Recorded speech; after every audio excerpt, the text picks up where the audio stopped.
Welcome to the Gay Men Going Deeper podcast, a podcast series by the Gay Men's Brotherhood, where we talk about personal development, mental health, and sexuality.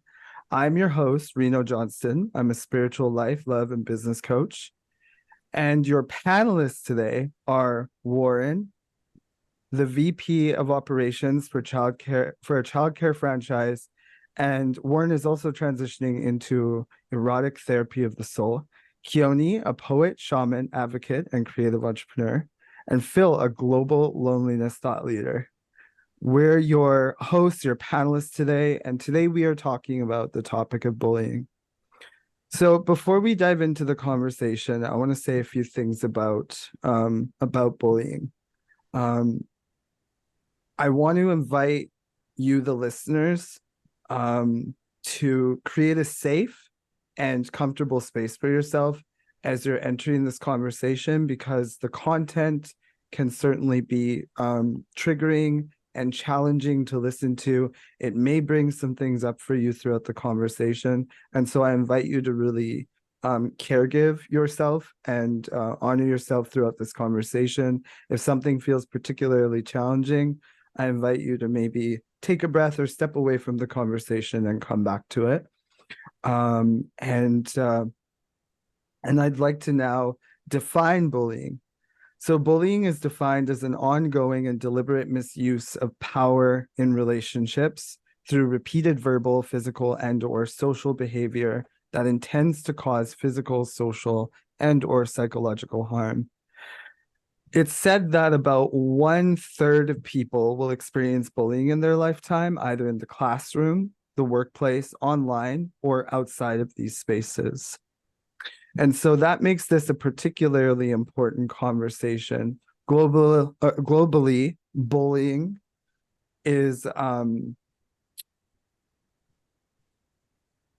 something that I have come to recognize, we have come to recognize as an issue and an important conversation to be having, something that follows us in the early years, in the classroom, and into our adulthoods, and is actually quite prevalent right now in the online and digital space as well.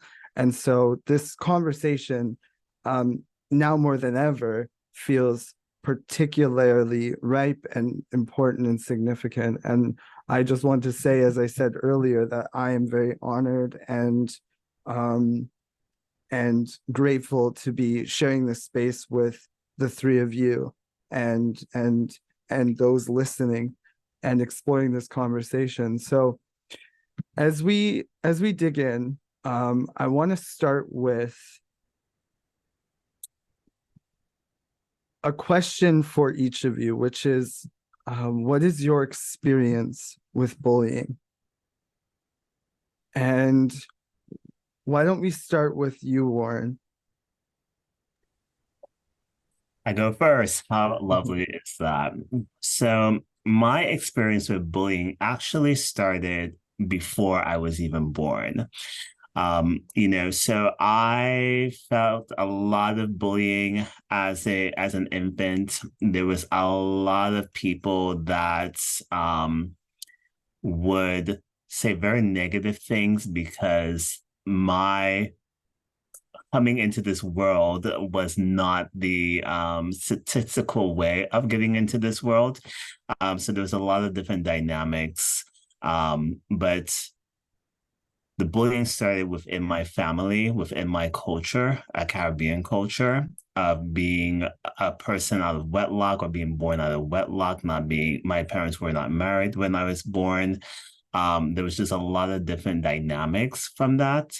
And then through that, just add on as I got older, like I was a faggot, or I was an anti-man, I was this, I was that. So it really started at infancy and it prevalent throughout my childhood, through my adolescence, and it caused a lot of strongholds in my life.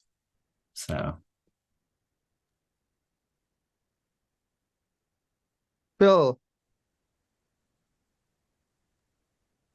Mm, um, First of all, want to say hi. Thanks so much for the intro, Reno. What a lovely panel to be part of. And I'm coming to everyone from Canberra, Australia's capital city, on the traditional country of the Ngunnawal people. And I humbly acknowledge and pay my respects to their elders, past, present, and emerging. And I want to say that I've experienced bullying in two main areas of life. I went to a boarding school, and any kind of notion that boarding school kind of was like Hogwarts, or I think there was a Canadian book, I think they were Bruno and Boots or something, and they went to McDonald Hall or something, and it was like from the 80s, I think. And boarding school is some kind of like romantic or romanticized sort of rollicking adventure. That really was not my experience of boarding school. I grew up in a tiny country town in regional New South Wales. And the alternative to boarding school was being on a bus an hour to a high school, and then an hour home at the end of the day. So boarding school was kind of like the only real option. I was in year 9, and I was different. I was the smart kid. I was the unsporty kid. I now know that I was during that time noticing an interest in boys, and there were people in my dorm who sort of sensed difference, sensed weakness, and yeah, I lived pretty much 24 hours a day with relentless bullying. And the only kind of respite that I got was when I slept. But even then, I had to be careful how I slept. Yeah,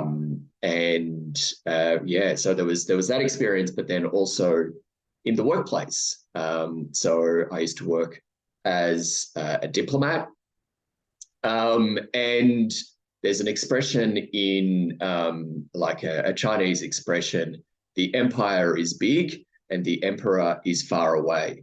And it is like that. It can be like that living and working in an embassy overseas, where you are your government, you're representing your government, and the power structure within that is extremely hierarchical. And you have A-type personalities who really want to make a difference. And the support from your employer can be thousands of kilometers, multiple time zones away, and you are essentially on your own. It can be a great environment, but it can also be a horrible environment when people want to make a name for themselves. Kiss up, kick down type power dynamics are at play. And it was a terrible, horrible, lonely experience at times, both as an adolescent and as a grown-up, an educated grown-up. So yeah, it's horrible. And also, I will admit, and I think we'll get into this in a little while, like I have been a bully. I'm not going to say that, I've been entirely victim here. This is something that, my way of coping with this was to actually go on the attack as well. Which is something that is deeply uncomfortable. Thanks for sharing that, Phil. I'm curious if you want to say, I know you mentioned we might go into it a bit more later on, but I'm curious if you want to say a little bit more about what you just shared as far as being in that role, the role of the bully as well. Yeah. So particularly, I wasn't a big kid. I wasn't, I was pretty, what we'd say, I guess it's universally expression, pretty weedy, and very bookish. And I realized that, while I could run kind of fast, I couldn't I couldn't defend myself physically. So I protected myself through my wit and my intellect, and developed a really sharp tongue.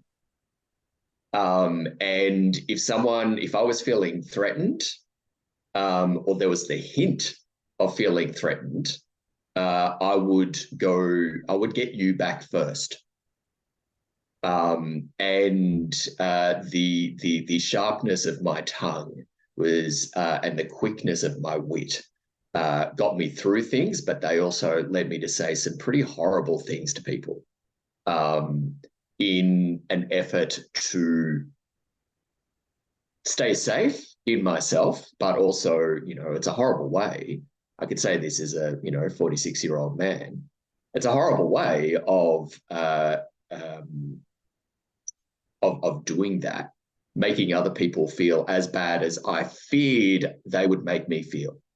That was where that came from, but a defense mechanism from adolescence, really. Thank you for sharing that, Philip. Yeah. And Keone, what about yourself? What is your experience with bullying? Hi, everyone. It's really lovely to be here. Thank you, Warren and Phil, for sharing.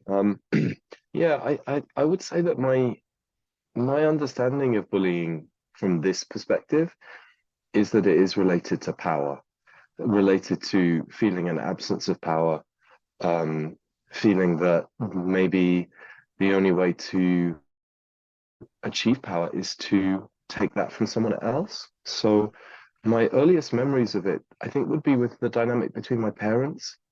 My mom's position as a very intelligent woman in a very patriarchal society in the 1970s, trying to trying to feel like she had power. And my father's experience in the same sort of society, being expected to wield power and not necessarily feel like an innate quality with that. So getting really drunk and then becoming really abusive. So my experience growing up was of, the kind of almost like the erosive quality of bullying, the way that it's about, it's like a drip on kind of chalk, just kind of wearing away, and the terrible sadness and suffering that goes with it. And then my own experience as a young queer was, just feeling continually like I was the object of ridicule. I was, there was no narrative of kind of support and no kind of recognition, like kind of positive reinforcing recognition of difference. There was just alienation, belittlement.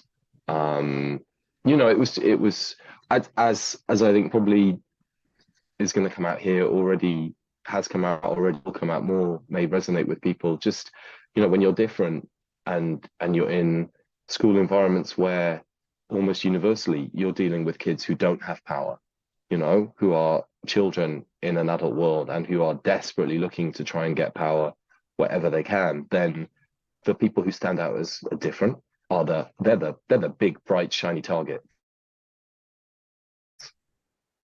And so that kind of never left.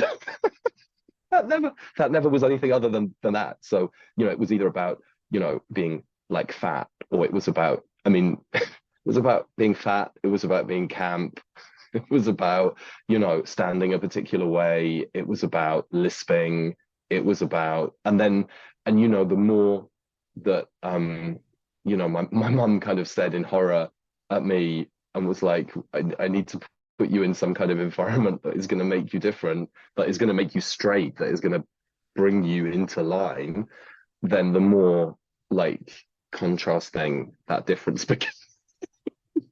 um and I don't know, I'm really right, you know, I think to some degree the poison and the medicine dance really close together. So the poison of bullying is absolutely related to the medicine of transformation and strength.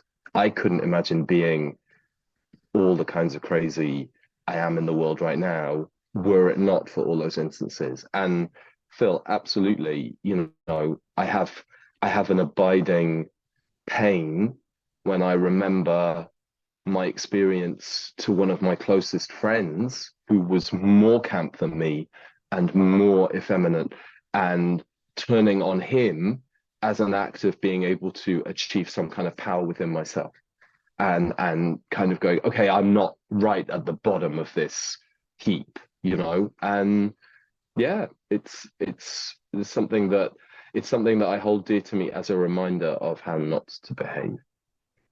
So yeah. Beautiful shares. Thank you all for sharing. Um, where to start? Where to start? You know, I believe it was Warren who said it began before birth. And I mean, there were so many brilliant things said just now. And I can really relate to that. I shared this in a previous podcast episode we'd recorded, but I said, you know, I'm the dream of my ancestors. I think it's a quote by Maya Angelou. And you know, it's really my sense that like we carry that energy and that ancestral energy in our you know, in our skin, in our DNA, in our physiology, that we are, you know, in many ways still kind of healing from and processing the impacts of ancestral bullying, you know, whether it was witch burnings or, you know, whether it was like slavery or what have you. You know, the list goes on and on and on. We've seen this again and again and again. And you know, I'm my mother's son and my father's son, my you know, my grandmother's grandson and my grandfather's grandson, and so I'm very much aware of like the impact that has had on me, that I carry that within me. I was born into an environment where I was very much loved by the women around me. Um, and also some of them had struggled with their own experiences around abuse. And I would say I was also loved by the men. And the environments that I found myself in was both challenging at times. Like there was a lot of love, but there was also a lot of struggle. And sometimes that manifested in terms of in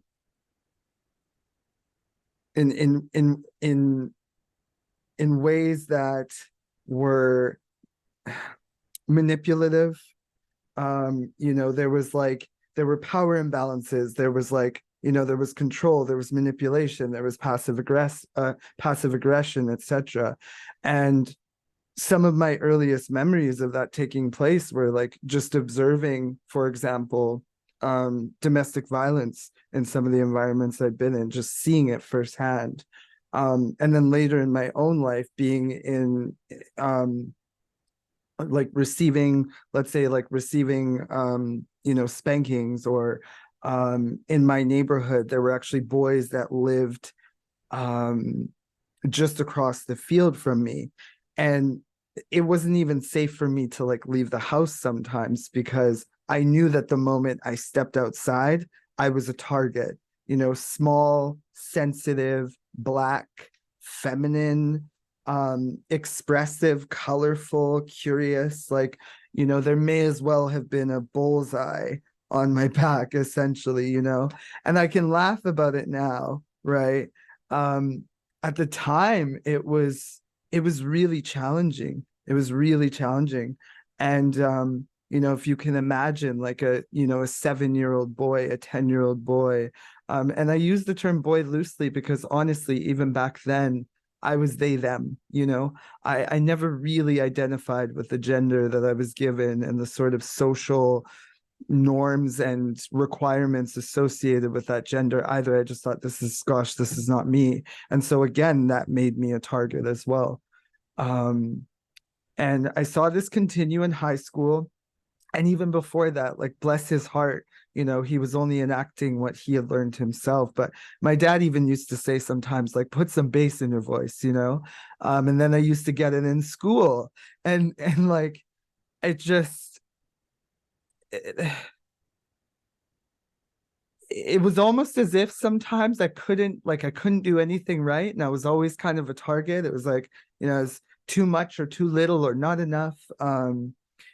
And you know, I'll acknowledge as well, and we'll probably get into this as you said later on, but I too found myself becoming the bully because you know, as a byproduct of my conditioning, it was like, oh, okay, well, this is where power comes from as I currently see it. This is where power and safety, you know, quote unquote, safety and power, these and belonging come from.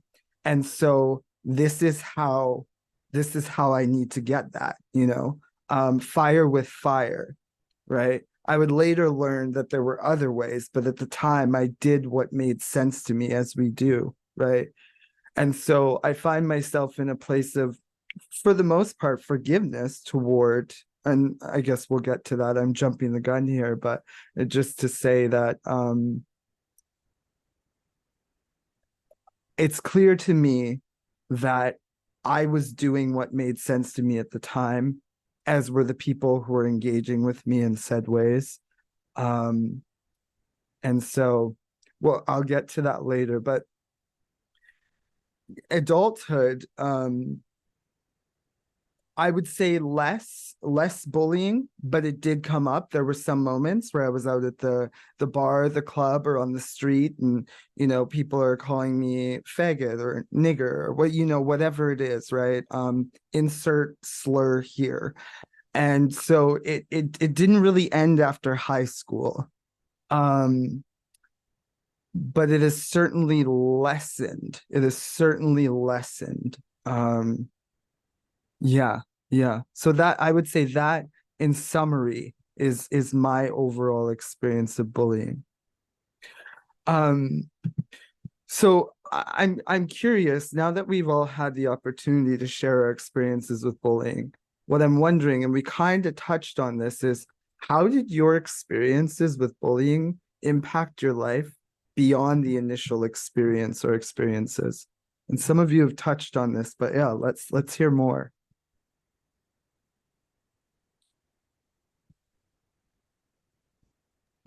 So for me, how bullying has impacted um, my life and my experience, it allowed me to have a very strong hold in regards to forming relationships and distrust with people. I could not trust people. You know, I moved from I was born in New York and then I moved to Texas, completely culture shocked. And I dealt with so much bullying when I moved to Texas when I was 11 years old because I was the only minority in my class.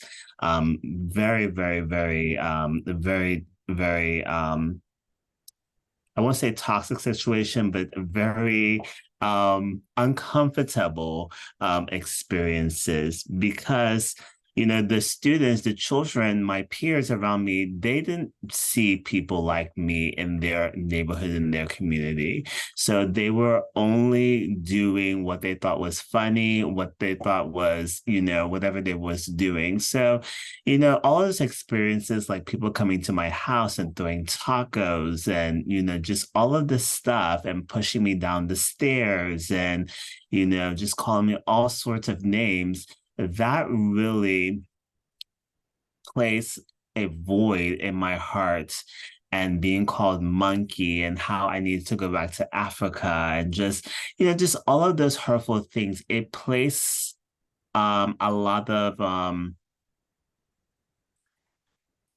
of strongholds, and I keep going back to the word strongholds, but literally I remember going into my new environment, my new school, very confident, very happy, coming from New York City, and now being told that I'm too dark, that I need to go to Africa, and no 11-year-old boy that wants to be accepted and loved wants to hear all of these negative things. So I gave my power into these lies, how it was ugly being dark, and how I needed to bleach my skin, and all of this stuff. So I was very privileged as a child. I had access to a lot of things, so I would go and buy bleaching creams and all of the stuff that most people would not have access to, because of all of these toxic words and all of these experiences, being pushed down and getting bruises and cuts, and having to make lies to my mom, like, oh, like I fell down the playground, or some type of excuse because I didn't want to address the issue. And even if I did want to address the issue, the school administrators, again, they only knew what they knew. They could not help me. We had tried to intervene. My parents had intervened, but it just fell on deaf ears. So it literally felt like I was navigating the school system here in Texas at the time by myself, because no one could have helped me. So it was just a very lonely, painful experience. And then when I became an adult, when I entered the gay community, it's like I was a magnet, and I would just give my love to any man. I was sexually assaulted multiple times. I was drug raped. I was just a lot of stuff, because I was seeking a lot of validation and love that I did not find in my family system. And that's just because of just how the system is. It's basically like cut and dry, like, no, I love you. And I could not find that connection within my peers to have friendships and bond and whatnot, because of my skin color, of how I sound, very different than the typical norm at that time. And then, yeah, so that's just how all of that impacted in my life. And then through my 20s, going through all of the sexual assault and a lot of stuff. Let me just put it like that. Just a lot of stuff, a lot of strongholds. And even to this day, I have a lot of self-image issues, just because of the things I've done and said in my past. Like, I was suicidal. I told myself I would kill myself. I would never be in a relationship. I would never be loved. There's all of these negative things just because of an initial bullying experience when I moved here in 2000. So I'll leave it there. Thanks for sharing, Warren. It's hard. It's hard at this point to not engage in comparative and competitive bullying experiences, I'm going to say. Because what I'm saying to myself right now is just like, I'm going to swear here. So I guess if tenderies want to turn off for a moment, but like, holy shit. Like the things that we go through. And I feel so many of us, if not so many of us, all of us have these kind of experiences that are so formative that go, as Warren, you just said, down like to a bullying experience. And how horrible we can be to each other. And for me, my sort of like the impact of my like being on the receiving end of some pretty horrible bullying, and Warren in a similar way. Like, I didn't have an out. I was asking for ways out, but I was told essentially toughen up. toughen up, put your big boy pants on. The words that I hate right now, like man up, like this is how it is, like get in there, like make like, toughen up.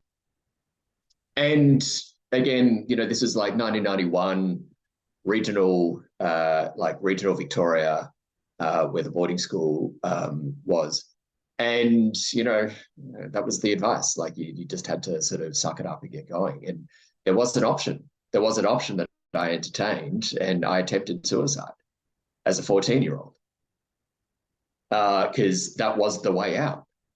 And for a long time, I kept that in my back pocket. It's like, okay, if all this goes to shit, if I can't deal with it, well, then that's the way out. Like if no one else is going to give me a way out, then that's the way out. But on reflection, years later, the way that I coped with this is I took on the bullies' voices in my own head. I started to believe what they said and embarked on a constant journey. I hate that word. Constant quest in life to improve, to give bullies one less thing. So I aim for perfection.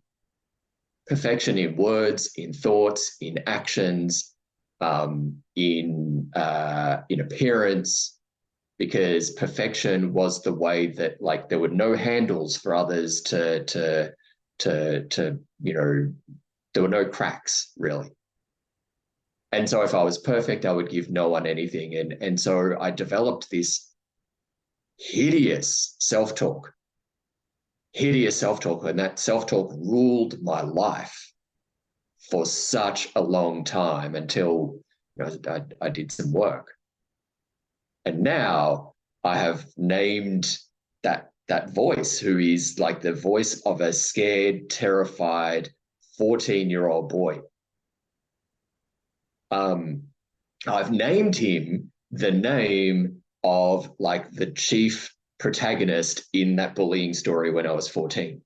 And so now I have, I think I'm answering the next question, but, I've named him. And so I can actually now talk to him. I've named like that voice that is me, that the voice that I created to keep me safe. And to keep me safe by, say, like making me terrified of my own thoughts. But that voice that I developed completely ruled my life. I would stay quiet. I would stay silent. I would want to hide in the shadows. I would only want to be seen when I knew that I could not be criticized. I wouldn't say anything until I knew I wouldn't be criticized. I wouldn't, do anything until I knew that I would nail it. And that absolutely like ruled my life for, about 30 years afterwards.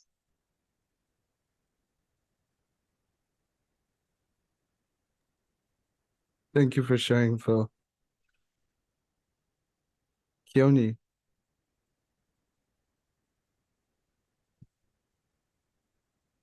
Sorry, just getting my mute off.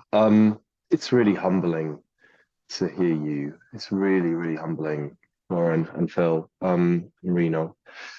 Yeah, I mean, I find myself listening and nodding. And I also, Reno, when you got in touch with me with this word bullying, I was like, oh, I could feel the voice inside me, the now voice kind of going, oh, I don't feel like I'm being bullied. And now it's kind of like peeling back layers of wallpaper, kind of going, it's a really nice wallpaper that doesn't involve any bullying. And then going, oh yeah, but oh yeah. One of the biggest things for me, I think, as a kid that I've been really kind of bringing into the light recently is how this sense of what it is about shame. And what I've realized is that we only need to be shamed once by someone else, only once. And once that's happened, there is something so viral, so contagious outrageous about the experience that we then take that on. We then take that on, and then we say that. We say all of that stuff to us. What's wrong with us? What's wrong with you? How are you doing? You're so weird. Oh, you're such a fag. Look at you. You know, and that was for me the way that bullying evolved initially as kind of myself um kind of yeah, you know, doing the bully's work for them. They don't have to do anything. They don't have to do fuck all after that. Sorry. Um, the next stage, you know, that I can remember was, yeah, working on what was my asset. What was the thing that I could pull on to stop the attacks. And for me, that, you know, that was clowning. You know, that was like, okay, I'm gonna be ridiculous before you can get me. I'm gonna pratfall before you can knock me over. And that was my way through the majority of high school. I was in a state school in Cardiff, where I'm now. And how that then evolved for me, you know, as a defense mechanism, as a protection, was kind of very much linked to any kind of substance use that I could find that would fulfill that would just basically stop all of the rage and the upset, the confusion, all of the real, you know, the wounding, any of the engagement with the wounding, just keep that all fucking as far away from me as possible. And so, yeah, whatever substances were working at the time, they were my go-to. The interesting thing that also I can remember then from a sexualized point of view was the way that that I would eroticize the bullying. How so powerfully these figures became, you know, like erotic charges. How anything that placed me in a position of powerlessness and placed whoever it was in a position of power, you know, how much charge there was behind that. And it was a huge, you know, and it did, you know, the tipping point for me was trying to take my life in when I was 26. And that was a real, you know, that was mostly because all the elastic had stretched as far as it could from, you know, trying to get away from what I was feeling. And once that had kind of snapped me, then it was like, okay, there's nowhere else to go but into this. This is where it begins. So yeah.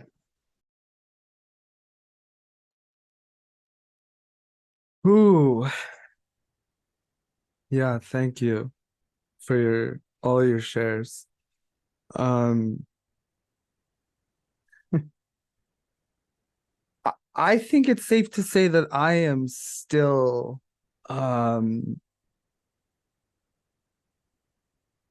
navigating the long-term effects of bullying, and it feels like such an important and honest thing to say, you know, at the ripe old age of 35, right? And some of you who are older than me are probably rolling your eyes like, bitch, what are you talking about? But you know, even now, and just to paint a picture of how impactful we are, you know, we all are. At 35, I'm still healing from the impacts of, you know, those experiences. What I noticed was that it got easier to navigate those challenges when alcohol was introduced. You know, I started drinking at 13. I wanted to fit in, and it seemed interesting. And I continued to drink, you know, well into adulthood. Although back then, like you were getting wasted, because that's what you did in a small town. And I forgot to add, I spent 5.5 years of my life, like, so I grew up in government housing, and and if you're familiar with government housing, those neighborhoods, they're diverse, they're low income, and they come with their own unique set of challenges and characters. And so you know it, I had to be tough. And while I wasn't physically tough, as Phil had said earlier, I had a way with words. My mom said something to me once. I remember she said to me, she said she moved us to this rural community that I'm about to mention, because she was afraid that my sister would end up pregnant and me and my two brothers would end up in gangs. And I remember saying to my mom, I was like, you thought I would end up in a gang? And I said, what would they want with me? Like, I'm skin and bones and way too cute and all of that, why would they want me?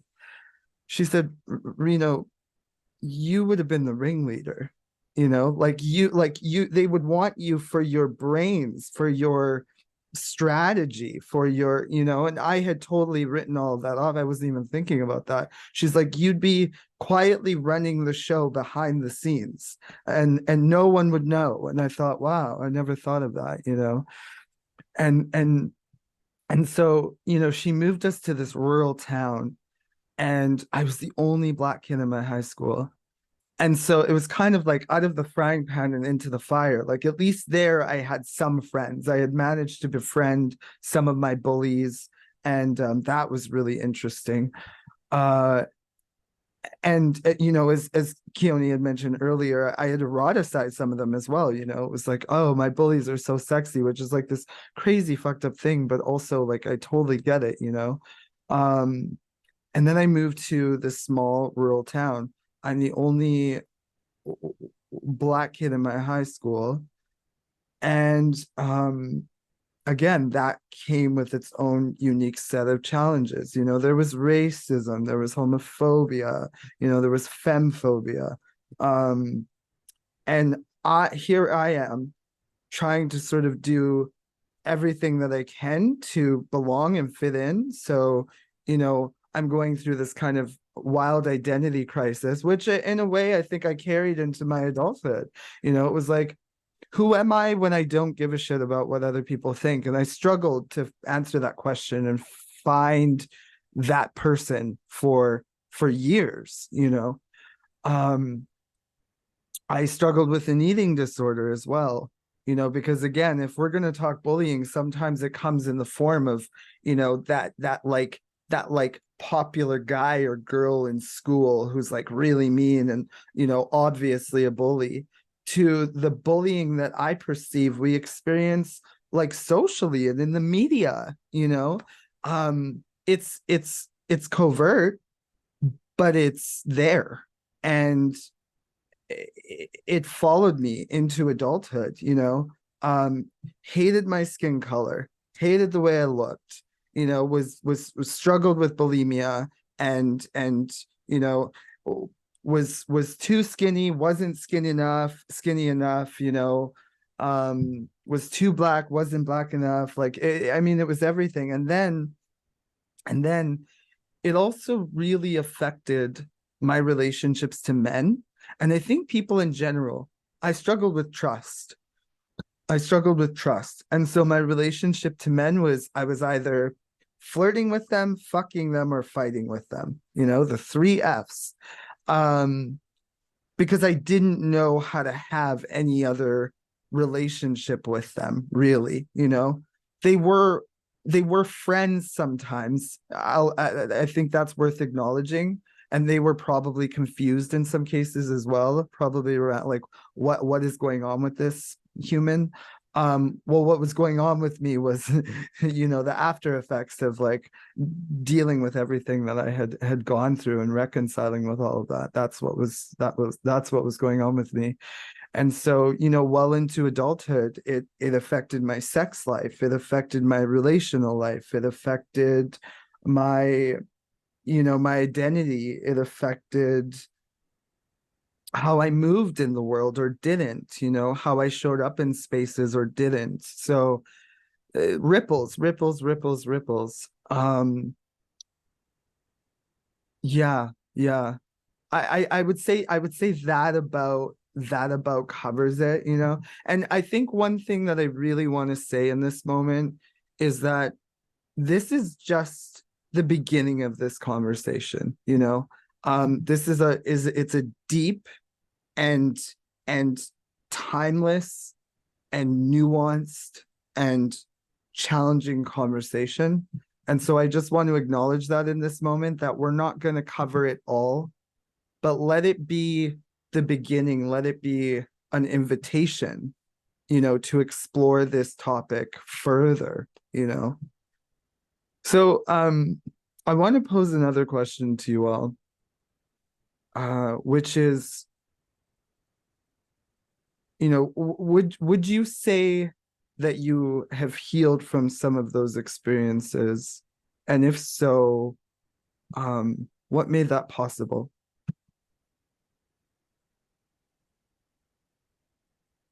So for me, like my healing is always continual. Like the journey of life is always a journey. It's always continuing. But I had like a come to Jesus moment, or a come to divine moment, I should say, when I was 26. And literally I was 26 years old and I was feeling like crap. It was just not a good place. And how I started that process of healing is that I surrendered. I just surrendered and said, you know what? I cannot do this by myself. So I channeled my higher self, did not know what I was doing. I believe in divine timing. I had someone at that time that was in the shamanic world, that is still in the shamanic world, because they are still in the shamanic world, basically talk to me and just kind of voice a couple of things like plant medicine, ayahuasca and peyote, and just those types of plant medicines.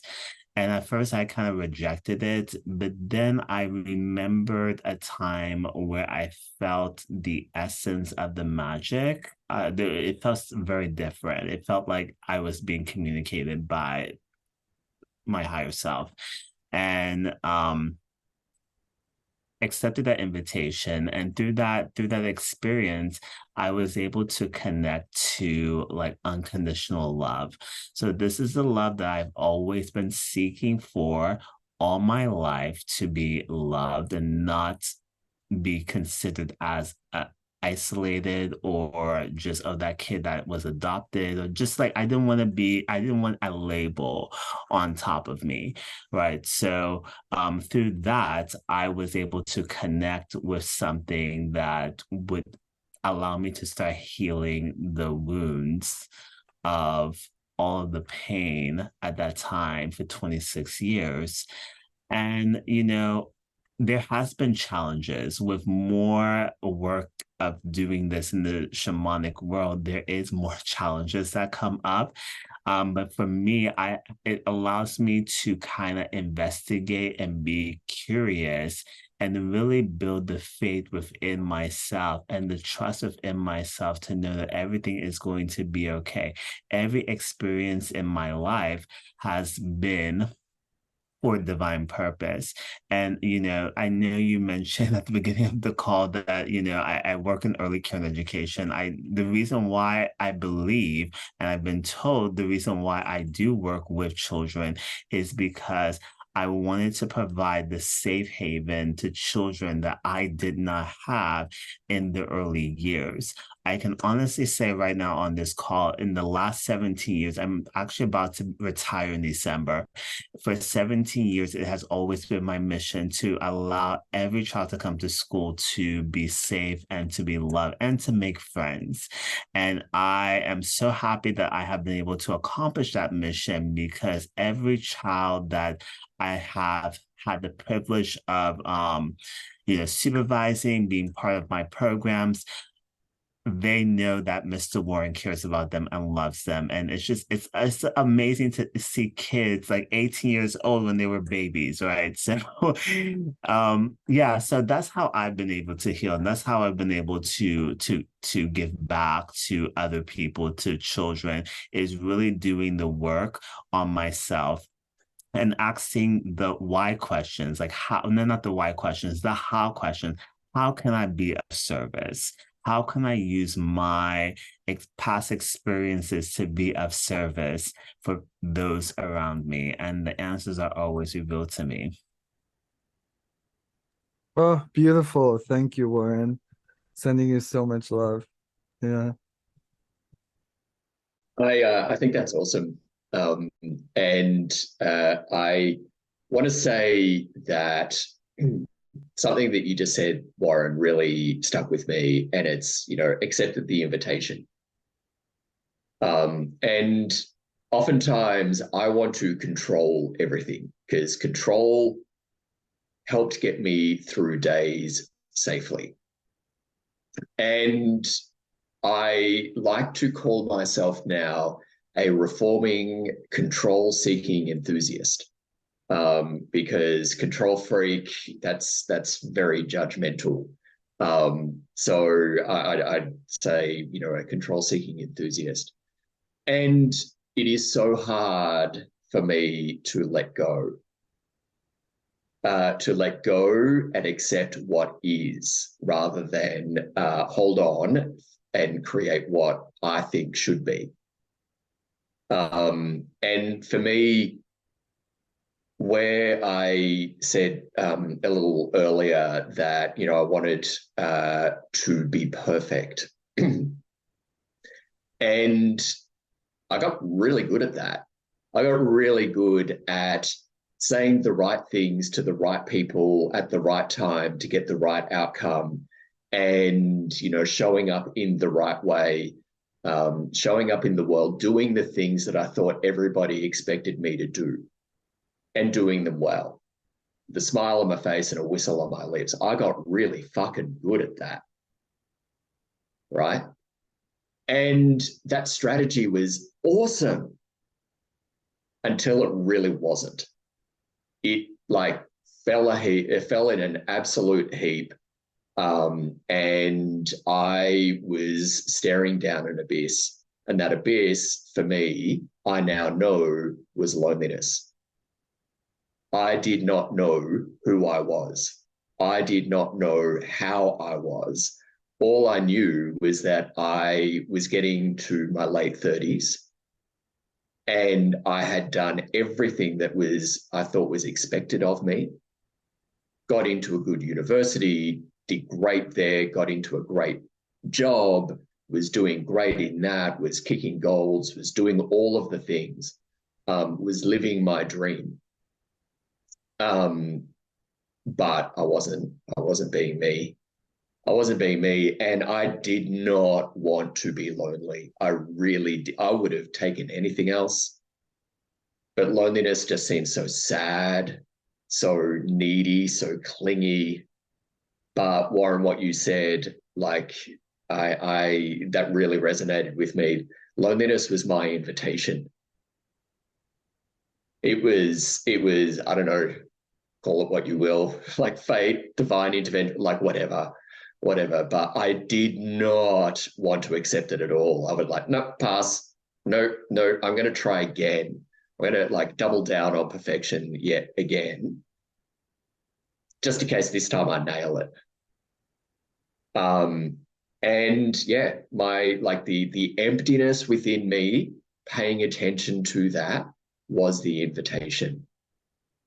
And that the accepting the invitation that was my loneliness helped me feel more connected to me, helped me heal, helped me understand myself, helped me to love myself. It's the glorious, fucked up, amazingly weird human that I am. And helped me begin to show up in the world as me, And then, as Warren, you said, in service, that was the key. Like going within helped me find, who I am. God, that sounds like a Hallmark card, doesn't it? But and it makes it sound so easy. But of course, as we know as humans, it's really not easy. But it might not be easy, but almost always, I'm yet to think of an exception. It is worth it. It is worth it because, when we accept our own worthiness, there's so much power in that. Thank you, thank you, Hallmark Phil. That was beautiful. Yeah, thank you so much for sharing. Keone.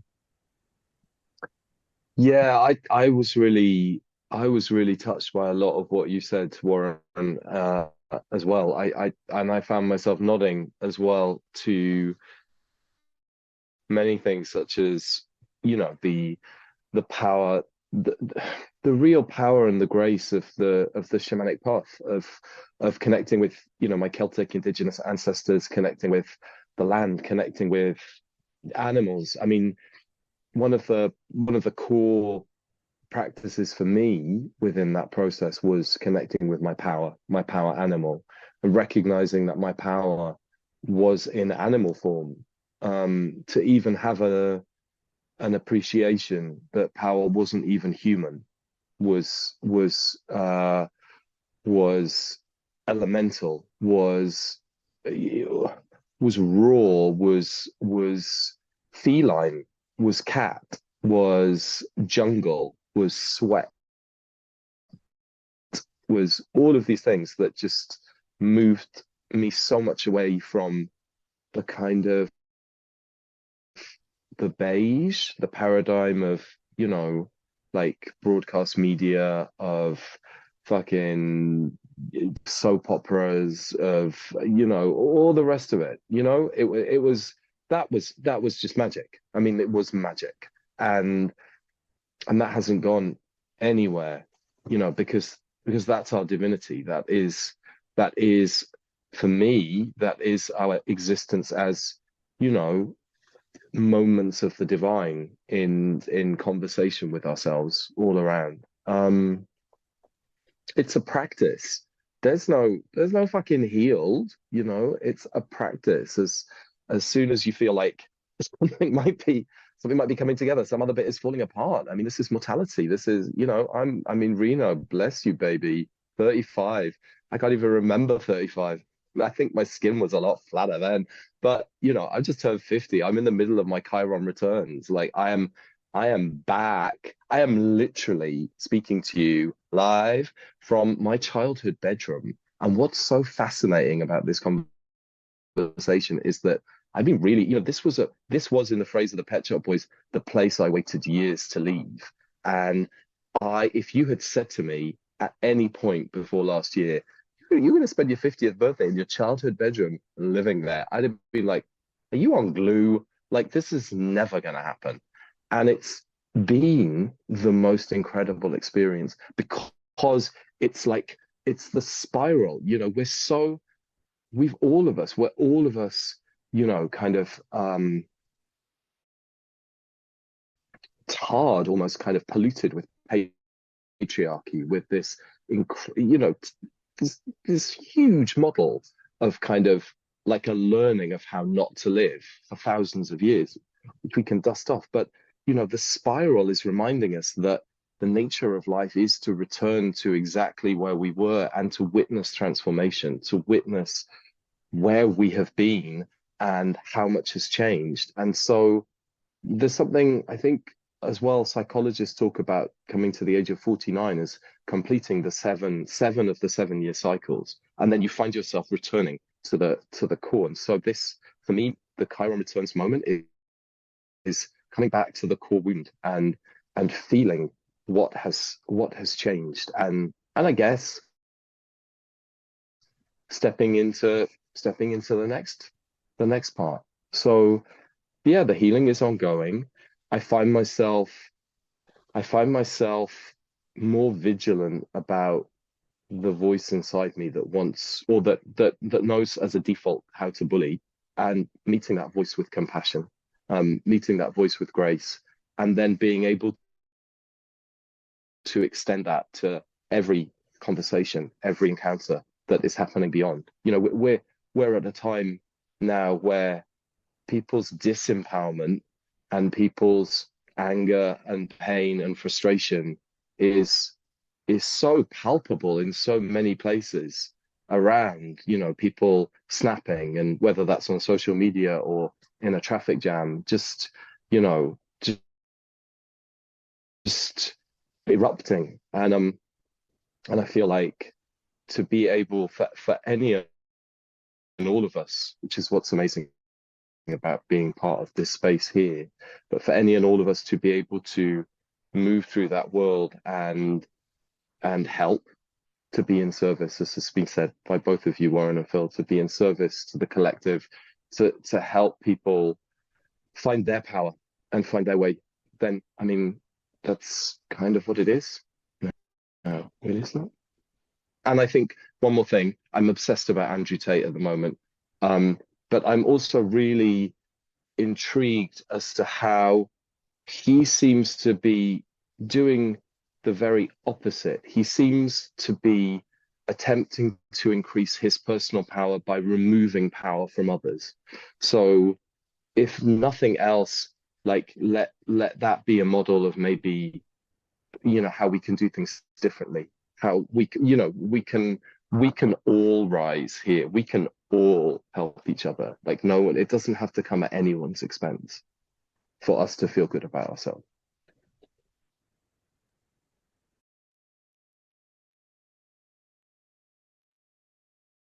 Well, y'all have said it all. Wow. Wow. Um, yeah, it's ongoing, you know, it's ongoing. It was said here. It's ongoing. Um, it's an ongoing journey, and um it was said in a bunch of different ways, but there's, you know, I love this quote. If you bring forth what is within you will save you. If you do not bring forth what is within you will destroy you. Thank you, St. Thomas. That's it for me. And there's so much depth to that quote. What makes sense to me is that, you know, it has been through my willingness to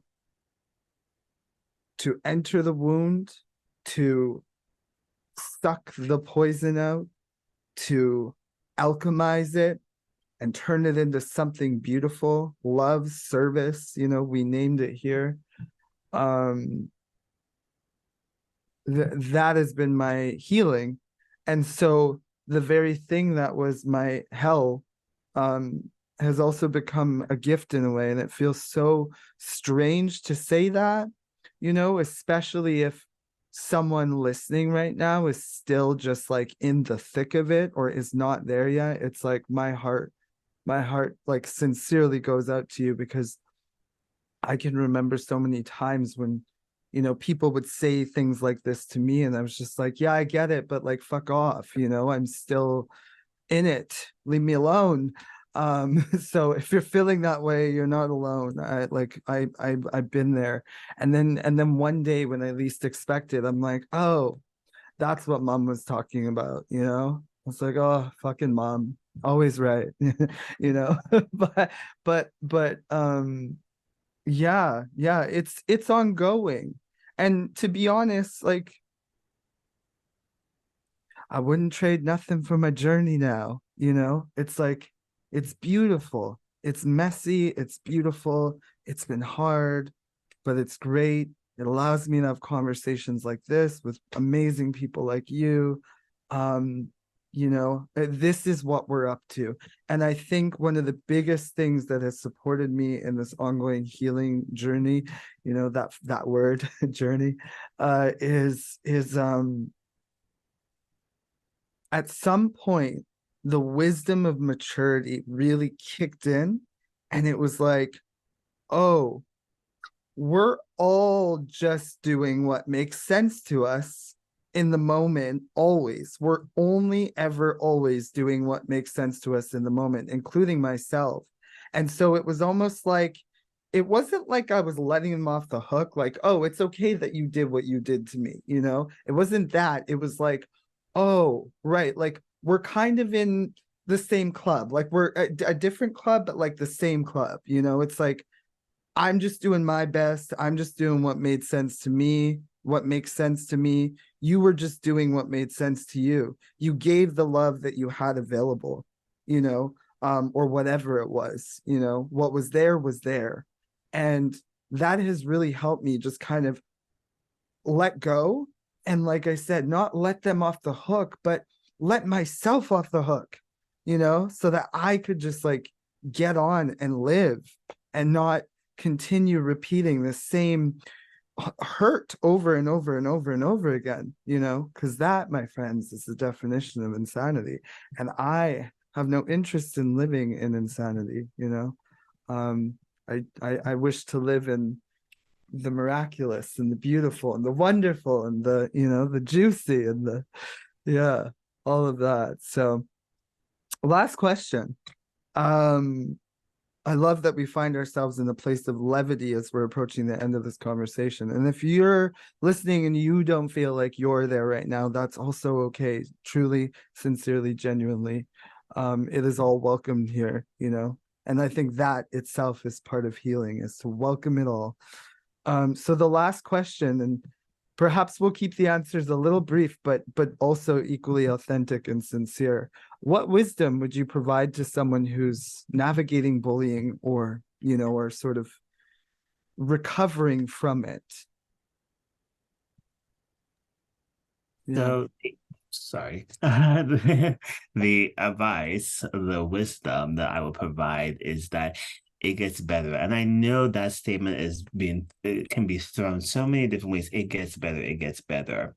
But experiences in my life has showed me that just like you were saying, experiences in my life has shown me that the people that were bullying me, it comes back in some type of form. So the people that were calling me faggot, queer, this, that, they have had a situation that in their lives that either they themselves realized their truth of being queer or whatever they were calling me, like they were utilizing their defense mechanism back then, or they have a loved one, like maybe a child or a parent or someone that has now come out. So those actions that they were doing at 12, 13 years old, they may not do it right now because someone in their bloodline is, gay, right? So, the wisdom that I can just say is just unconditionally love yourself. At the end of the day, what I had to realize is that, when I make myself happy, when I love myself, like everything else doesn't matter, right? So my power is controlled by the love that I give myself. Like I'm the only person that can hold me to all of my goals and dreams. So when I continue just living in passion and love, yeah, I'm going to have all of this negativity around me. I cannot stop that. The only person that I can stop is myself believing in those lies. And when I'm embodying my truth and my authenticity, that is my key. That is my permission to live my life to the fullest. So that's my wisdom.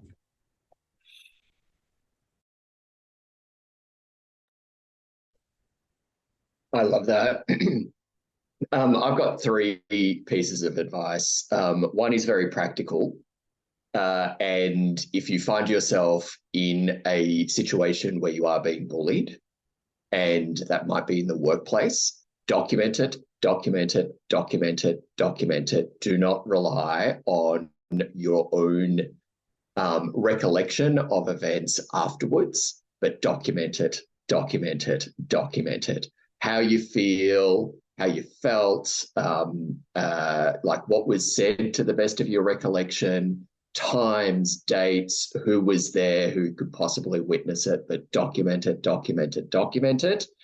In an environment, in workplaces where I have witnessed bullying, where I have been bullied, that stuff is gold. And it's hard to do when you're in the midst of it.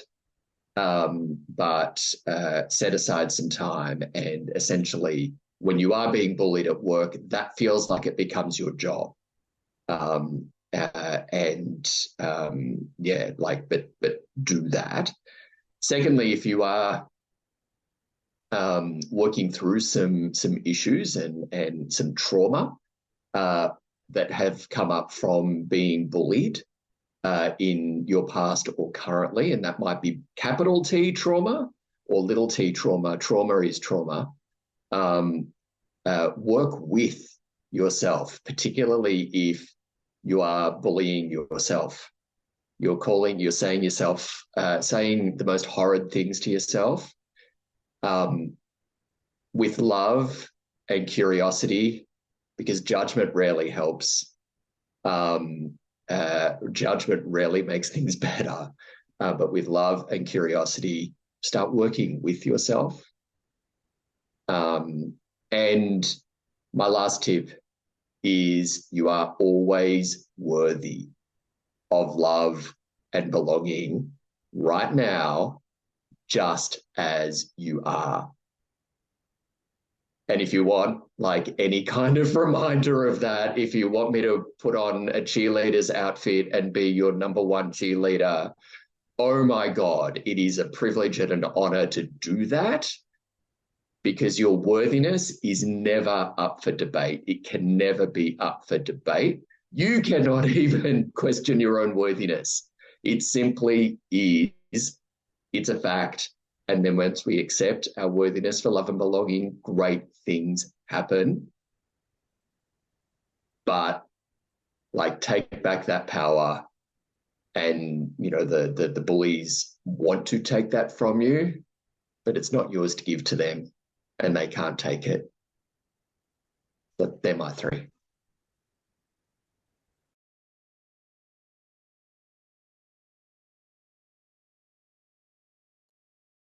I love that, Phil.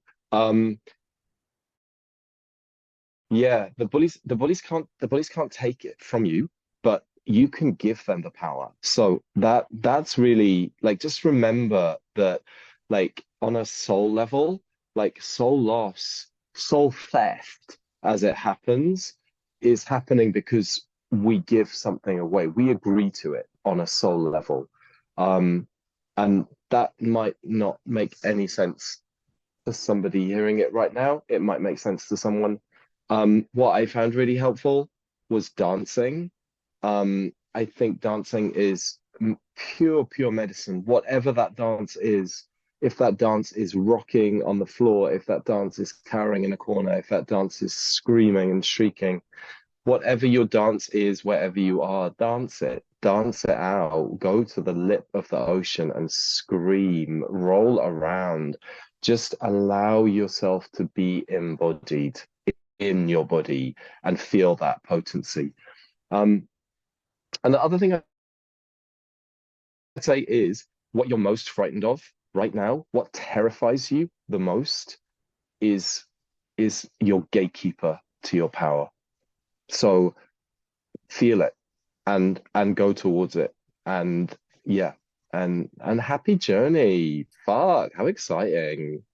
Like, at some point we stop breathing. Like, everything's a bonus. That's all. That's all. Wow.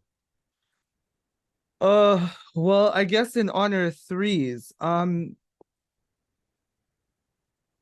know, number one, your experience is valid. Your experience is valid. Do you know how many times I encountered, you know,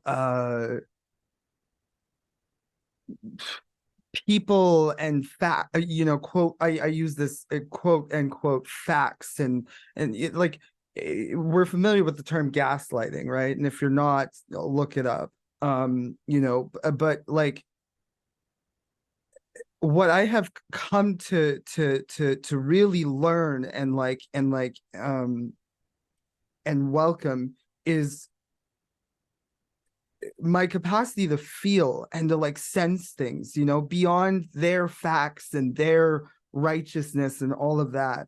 And that has become my superpower and my secret weapon when I'm moving through a world that would lead me astray and into the belief and the idea that I'm not enough, that I'm not worthy, that I'm not, that I'm not worthy of love, that I don't have enough, that I'm not okay, that the behaviors that were enacted on me were somehow acceptable. It's like, absolutely not. I know all I have to do is listen to my body, and I know, it's not safe here. That something about what they're saying feels off. They're saying all the right things, but in my body, this does not feel accurate. I'm going to trust that and listen to that. That wisdom has been with me. It remains with me, and I trust it probably more than anything other than, and they're one and the same. I was going to say anything other than God, spirit, divine, mother, whatever you want to call it. Two, sanctuary. I would say, like, find it outside in nature, cultivate it in your inner world, spending time out in space that feels like sanctuary, external space and internal space, cultivating an internal space like that. Oh, godsend. I thank God for my grandmother, for example. Bless her heart, God rest her soul. She was sanctuary,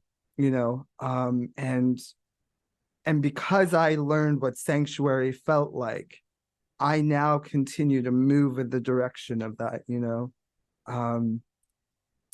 and three, my mess is my millions. Your mess becomes your millions. It's like millions of lives changed, millions of dollars, millions of meaningful moments. It's like that all came from that mess, my mess.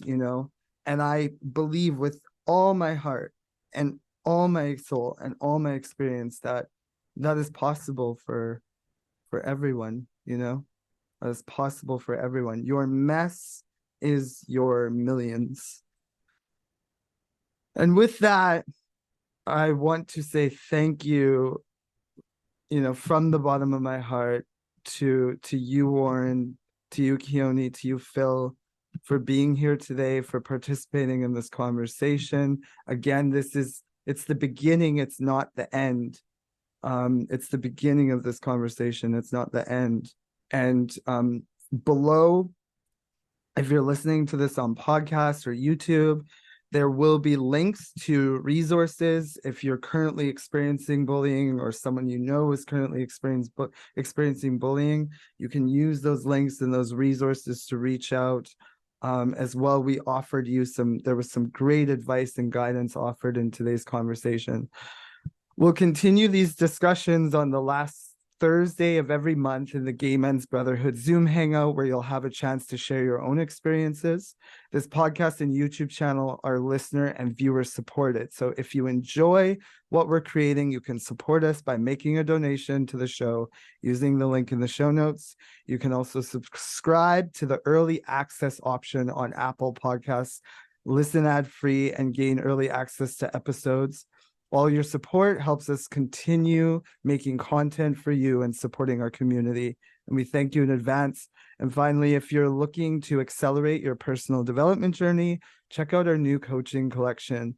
Learn how to heal and empower yourself at your own pace by getting instant access to 45 plus premium personal development coaching videos created by us, as well as our